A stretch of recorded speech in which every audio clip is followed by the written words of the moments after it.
In the English language, we have some set of instructions that everyone understands.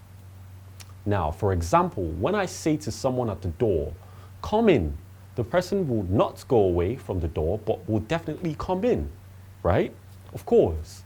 When I say to you, "Bring me that laptop," of course you wouldn't bring me your face cap, would you? No.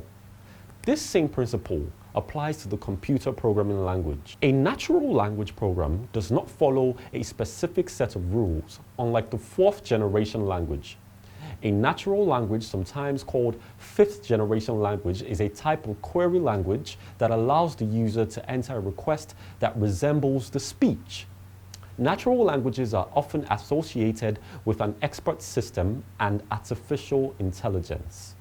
Some high-level programs are basic.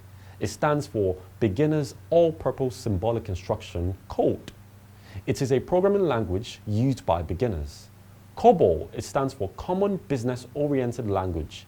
This language is specially designed for business applications. Now, Fortran, it stands for Formula Translation.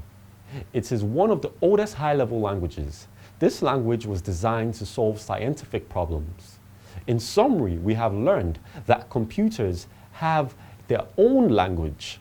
The language that the computer understands is known as machine language and is classified into low-level language and high-level language. Thank you for your time.